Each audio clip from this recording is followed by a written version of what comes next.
Would you consider yourself a high-level entrepreneur? Now, most likely, if you're listening to this, you definitely are. And what I've heard over and over and over again is it's hard to find like-minded people that are like that too. Again, I'm from Maine, so I totally understand how difficult it can be. Thank goodness I have an amazing online community, so I know tons of them. And that is exactly why we are starting this brand new mastermind group with high-level, like-minded entrepreneurs, the ones that you can go alongside with that will help move you to the next level, let alone with kick butt coaching from me, because I like to slap you around, both on focus and on strategy. So if you're looking to double or triple this year, which I know most of you are, I want you to go ahead and apply and see if it's a good fit for you. I will totally tell you if it's not, and if I wouldn't do it if I were you.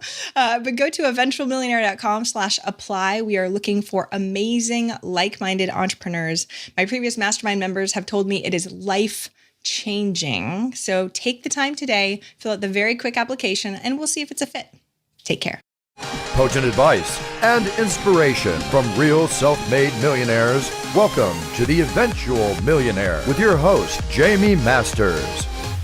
Welcome to Eventual Millionaire. I am Jaime Masters, and today on the show, we have Ari Meisel. Now, he's founder of lessdoing.com. Now, who doesn't want less doing? And talks about being replaceable in your business, which I know every single one of you wants right now. Thanks so much for coming on the show today. My pleasure. Thank you. You'd be surprised how many people get freaked out by being replaceable. So I'm glad you said that.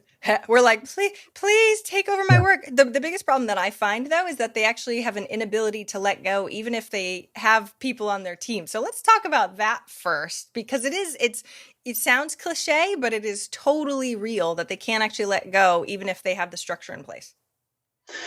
Yeah. So it's so funny because in the productivity space, which is where I sort of live, right, there is so much psychology that goes into what I do. And it really feels sometimes like a mix between being a therapist or a psychoanalyst and actually being a business coach. Because the things that make people productive or not productive, it's not about the right tool or the right person, honestly, in a lot of cases. It really comes down to like your feelings about certain things, and control issues are a big thing. Entrepreneurs? Never. No, not us. Right.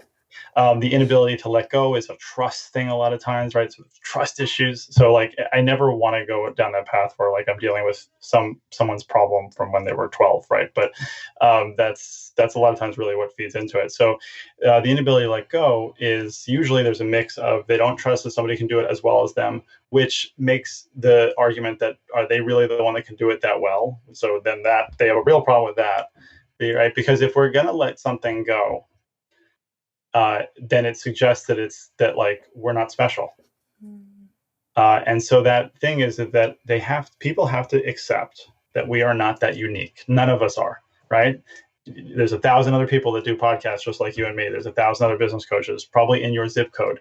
I thought I was a special snowflake. Thanks for slapping me upside the nose. Right, exactly. And the thing that does make you special and that makes me unique really is our perspective on things, and the way that you share that is great. But at the end of the day, like if you can't be replaced, you can't be promoted. That's the expression that my college professor, one of them, used to say. And it's true. You get stuck. But again, it's just that we're fooling ourselves and thinking that like you're the best person at booking airline tickets, right? And I've seen that with Fortune 500 CEOs. Hilarious.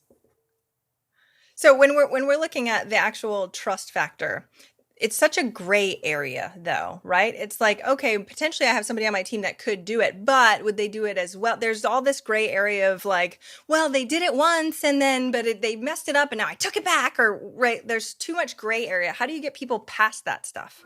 Yeah, I love when someone's like, oh, they messed it up, I took it back. Like, see, I knew they couldn't do it. It's like, well, of course they couldn't. You set them up for failure.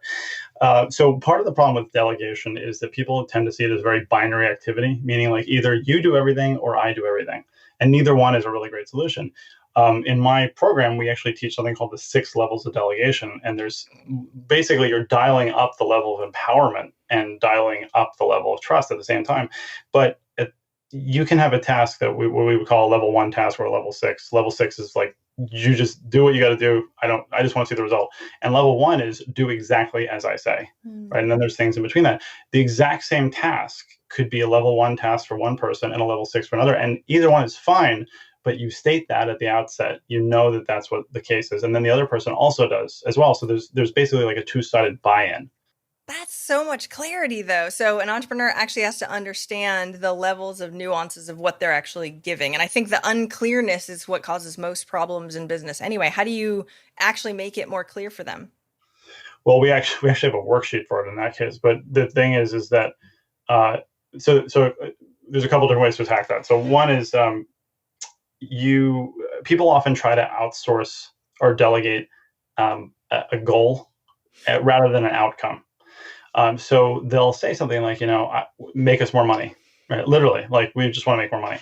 Whereas if you say to somebody like, we need to enter this new market and, create this marketing campaign for it, and that will result in 20% increase in revenue, that's great. But a lot of people go with the first one, which either you're going to give that to somebody who is totally freaked out by it and is paralyzed, or somebody who's like a real cowboy and just be like, well, I'm just going to make it happen, whatever it takes.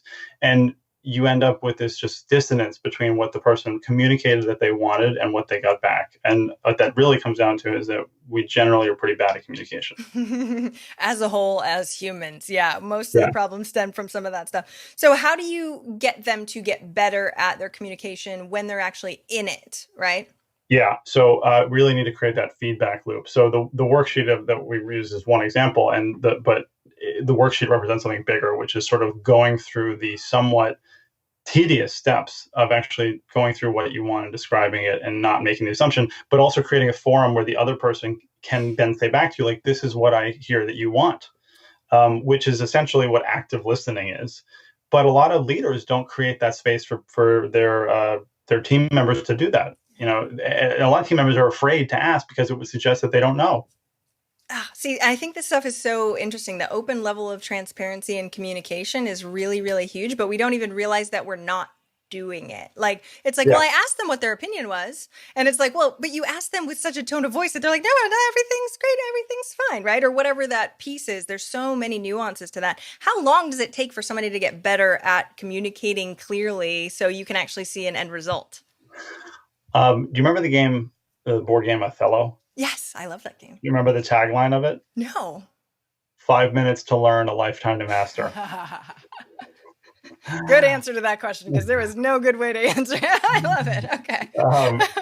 But people have to accept that the communication game is a journey that has no end. Yeah. Right. And some people are not okay with that, but you have to be okay with that to really progress. And just know that it's kind of like dancing. When you're dancing, there's no goal. There's no end to the dance, except when the song ends. But like, you're not trying to get to the top of a mountain. You're not trying to get to the end of the road, right? You're just dancing.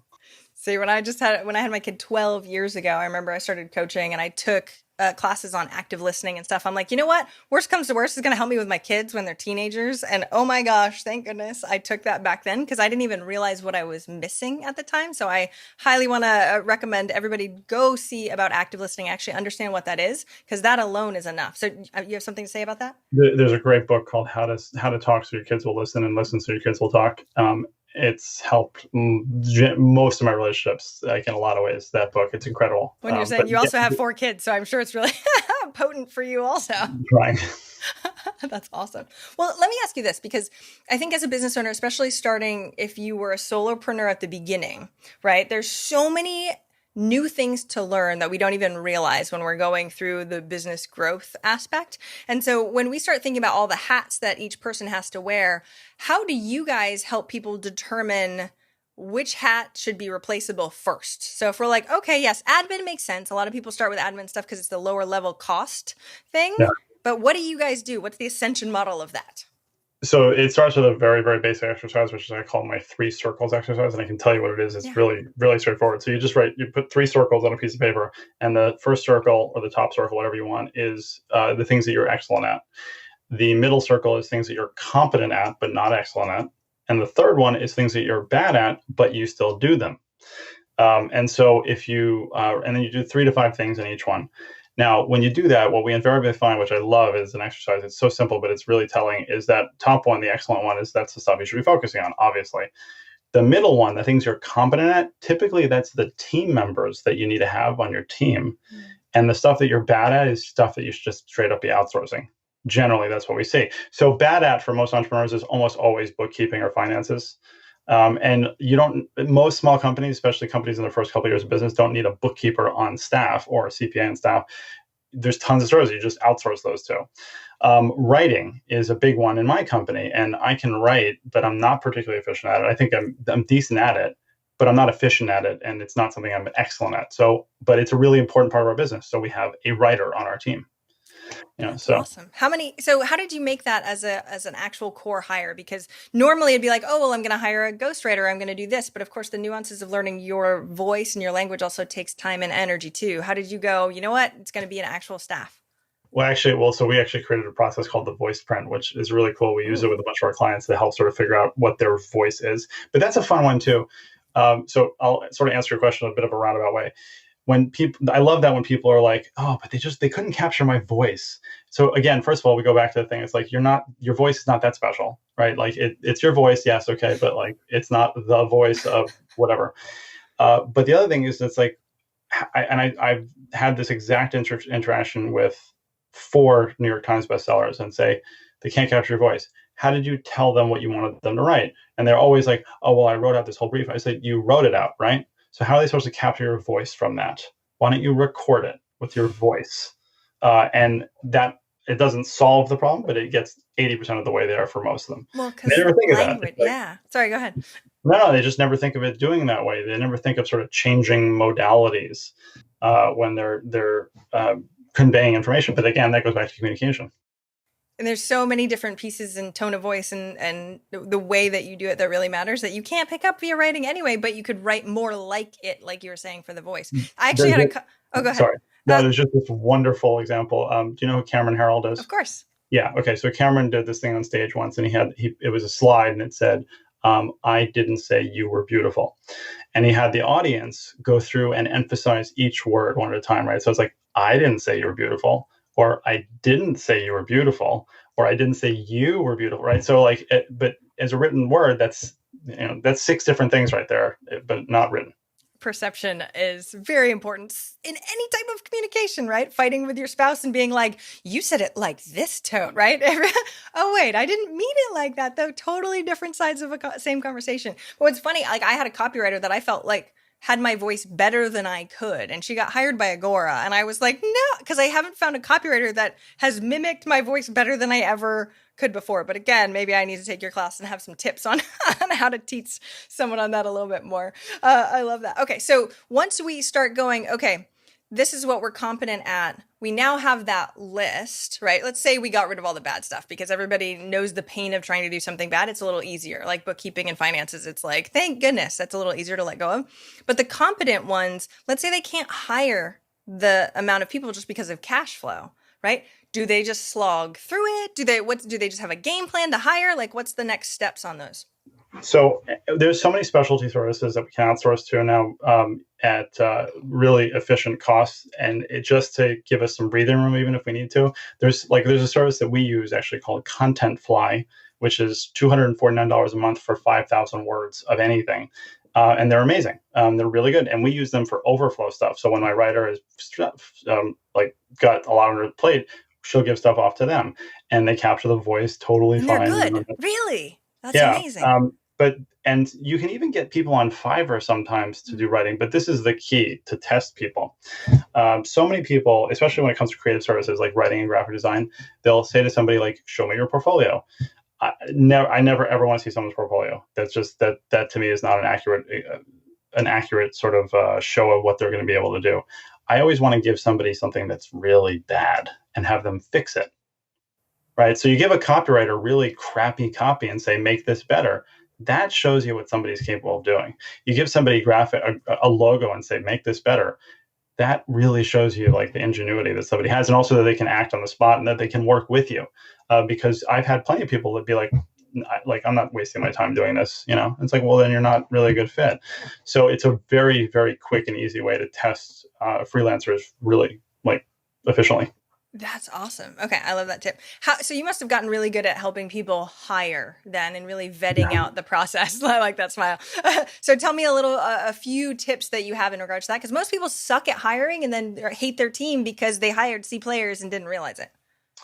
Yeah, so that's one example. It's like when you need somebody to like give you a work example, is to give them something bad. Same thing with programmers. Never say like make me an Amazon button and on this page. Like no, it's like something's not working on this page, fix it.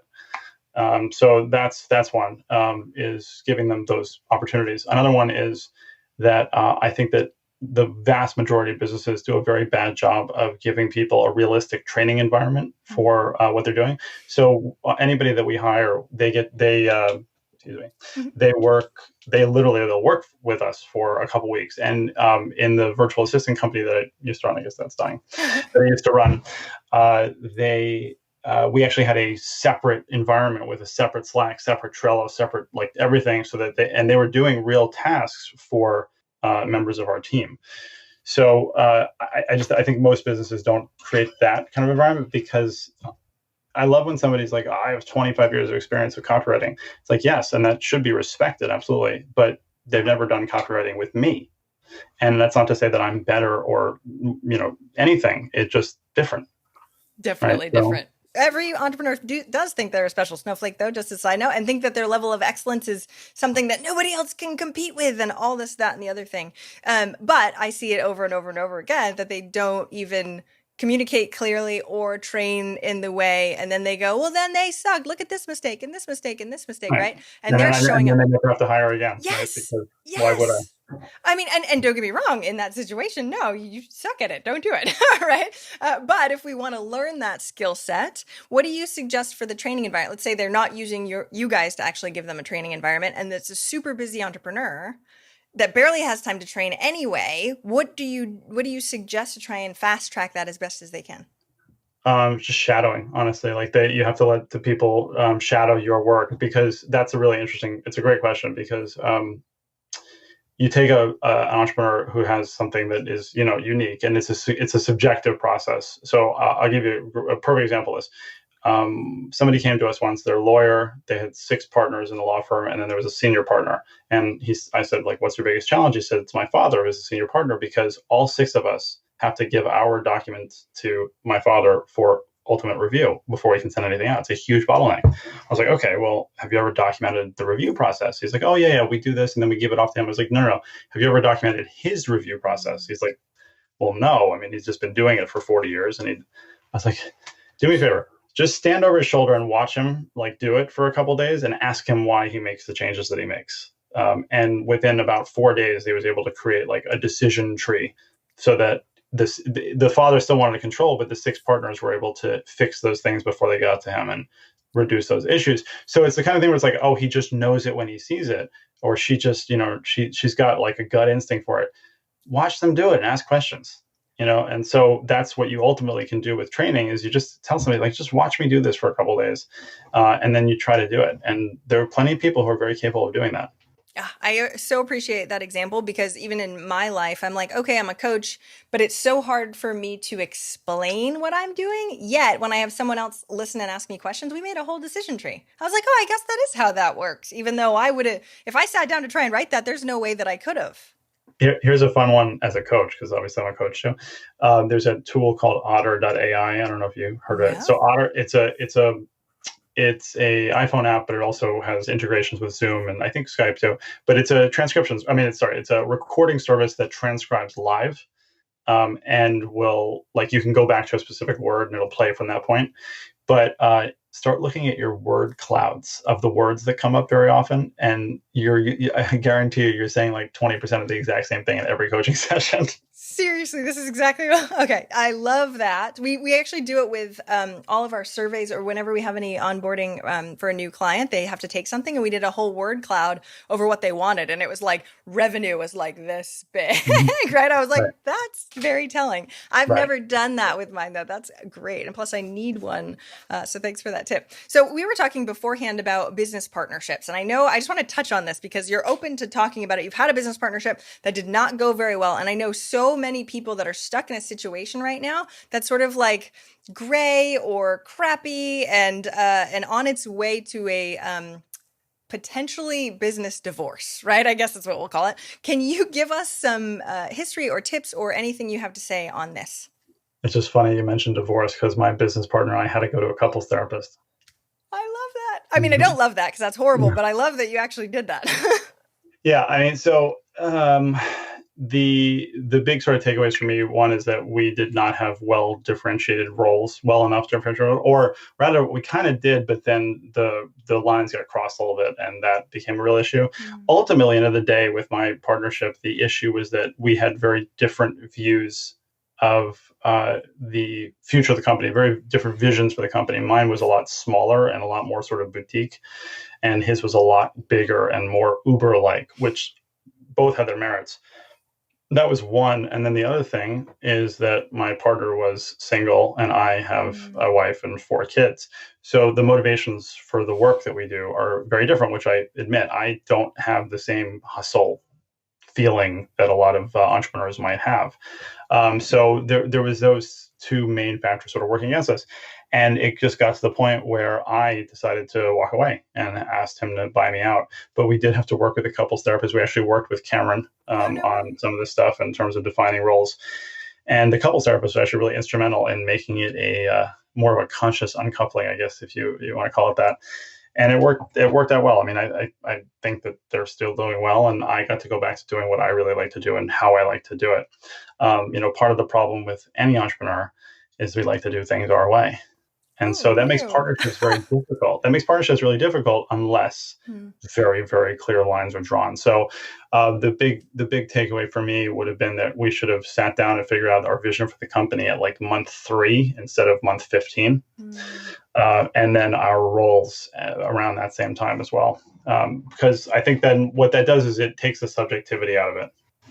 A million times, yes. And then it's on paper or whatever it's on. So that way the disagreements can always go back to what that is. But a lot of people don't have that as a foresight, especially because I know that company, you guys sort of went, we did this in a year or something. You know what I mean? It was sort of we hit $1 million in our first year. We had 180 people working for us. And it was really, we grew really quickly. Yeah, so you were just trying to survive with the growth, let alone go, what is our vision in 3? And I get why we should be doing that, but do you have any tips or advice, or want to slap people so that way they actually do it instead of just go, I heard it on a podcast, I know it's good, but priorities right now are tough. Yeah, I mean, again, back to Cameron, actually, he's got his book, Double Double, which has the vivid vision process in it. I mean, it's an hour or 2 of your time, and really, really worthwhile, because you might surprise yourself whether you have a partner or not. I would suggest doing that. And there are other tools for writing our company visions. This one just happens to be a really sort of easy one to follow and figure out. But and a lot of people might say, like, well, I'm too young in the company. I don't know where I want to be in 5 years. And I don't want you to know where you're going to be in 5 years either. And it's probably not going to happen anyway. But you need to have some sort of sense of that, because look, it's just like a marriage. Again, as you mentioned, divorce, like if 2 people go into it and then 6 months after they're married, one says, I want kids. The other one says, I don't. That's a big deal. It's the same thing in business. I want to go into, 6 different countries. I don't. Right. And what that's going to require. And then also sort of figures out or speaks to what you're willing to put into it. Well, okay, yes, I want to talk about that in just a second. What's funny is I literally re-downloaded Vivid Vision yesterday because I told my client that she needs to actually do it. So I'm re-listening to it again this morning. Funny that you brought it up. So when you start talking about what you would have done differently, do you think that you could have actually been on the same page, even if not on the same page, been okay with the differences? Like, hey, I only want to work 20 hours a week, just so you know, and I'm going to get you this far, and this is going to be my role, and that's it. And you create those clear lines. Yeah, I think so. And also we were 50-50 partners. So I think there probably would have been an adjustment there as well, which would have been warranted. Yeah. 100%. I think even if we hadn't stayed together as partners, I think that we could have avoided a lot of friction, because ultimately he and I were best friends at the time too. Wow. Okay. And that makes it ridiculously tough. And those are the stories that I hear all the time. I was actually chatting with a client the other day, though, and I'm wondering if you can give some feedback on this. So there's an issue, though, when you're really good friends, and especially with somebody who might be emotionally volatile. And I'm not saying this happened to you. I'm just saying, what do you do at that point? What do you mean? Right? Entrepreneurs are crazy, just so we know. But he's like, I don't even want to broach the subject because I feel like that'll take us down a path. And I'm like, well, eventually it's going to happen anyway. So where are we at in terms of that? So I had a there's only like 2 or 3 things that I actually sort of take with me still from college. And so one of them was Professor Bass, who had 100 companies that he was involved in. But he was talking about the prenup that he did with his wife and how prenups and stuff and related that to business. And he said, you always want to negotiate the prenup while you're in love, because that's the best time to do it. Yeah. Because he said, that's why I'm giving her the house and I'm giving her all this stuff right up front because we're in love. So it's the same thing. Like there's that honeymoon phase to partnerships and to starting a company. And that's the time to do it. And yeah, it might be an awkward conversation, but it'll be a lot more awkward later. Well, what if it's already past that, I guess? Because it sounds like it's already past that point, unfortunately. Right. But so when the best time to plant a tree was 20 years ago, right? The next best time to plant a tree is today. I love that advice. I'm not sure he's going to love that advice. But put it this way. Whether you convince him or listening to me convinces him, right. Something someday will convince him. Well, I was saying the pain is going to get great enough anyway. So it's like, oh, do you want to cut off my hand today or, in a year? Well, you know what? I don't want my hand cut off, but it is what it is. I'll just point out something about that too, because there's a really interesting, like if you look at a model of where you're headed into the future, right? And so let's just say like you're going across this way, right? And we're doing video too, right? Yes. If you're progressing, right, you're going up and away from the line if you're really progressing. Mm-hmm. And if you're falling or you're not growing, then you're going like this. That's pretty obvious, right? The thing that most people don't realize is that whether that timeline is 2 months or 3 years or 6 years, whatever, the end point here down at the bottom where you like suck and bankrupt and whatever, that's not the hard part. The hard part is this, right? That's the part that sucks. Because once you're bankrupt, it's like, okay, well, entrepreneurs, it's like a badge of honor, right? They start over, but it's the getting there that is the hard, painful, risky, costly part. So avoid that up front. And also it's a lot easier to make that change back here than it is down here. Oh, such good advice. I just interviewed Suzy Batiste from the Poopery thing. And she was like, the bankruptcy was the best thing ever because then it gave me permission to do, it doesn't matter. I'm already at the bottom. There's nowhere to go but up. It's the down, not making progress that makes the biggest issue for an entrepreneur's self-esteem and everything else. I mean, family, all that stuff. So delaying that doesn't help anything. All right, I'm so going to send him this. So I know we have to start wrapping up because your kiddos are sick, but what is one action listeners can take this week to help move them forward towards their goal of $1 million? Honestly, the first thing would be, or the one thing I would say is to sort of like take stock or just do some tracking on your time, on how you're spending your time. Because it's too easy when we're overwhelmed to just assume that we're busy and then tell people how busy we are without actually realizing how you're actually spending your time. There is a device, which I thought I had here, but there's a device. One of these? Yes, you have it. I have it too. So time tracking has been something like near and dear to me for a long time. I think that is one of the best devices on the market for it. I agree, mostly because I don't remember to hit a thing on my laptop, but this is in my face. It's changing it as I move it right now, but it's called the Timular, just for everybody. Keep going. Well, and so do you have it on podcasting right now? No, I didn't. I didn't. I don't have. I have a content creation one. Okay, but so the thing that's great about it, also besides that, is that it really prevents multitasking, right? Because if you switch tasks, you kind of have to switch it, and you're like, no, I'm not going to do that. So it's an excellent tool, but just do that for a couple of days because what you'll end up finding too is that you have a peak time where you're really, really productive. There are times a day where you do things better than others, and the idea of reducing your work week becomes a lot more realistic when you actually look at what you're reducing. I need to highlight this because everybody hates coaches when they tell you to do this. I hate it when my coach tells me to do this because I grit my teeth. But one of the most effective things you could ever do, by the way, as painful as it is, thank you for reminding us that we need to go do that again because it's not a one and done and you never have to do it. It does have to be repeated over time. Awesome. Yeah. Where do we find out more about you? I know you have a podcast, all that fun stuff.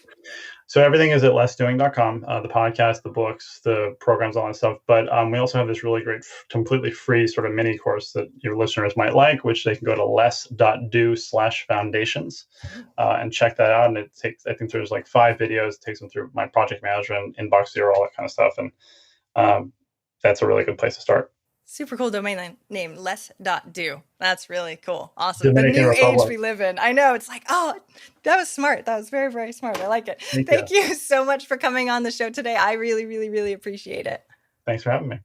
Thank you for listening and investing in yourself with your time. I so appreciate it. And if you enjoyed this episode, I would be forever grateful if you would be willing to leave a rating or review in whatever app you use for your podcast. I know that's what really bumps it up in the rankings. And I would so appreciate your time, especially if you've been a long-time listener. But of course, if you like this episode and you're brand new, thank you for being here too. Have an amazing, amazing day.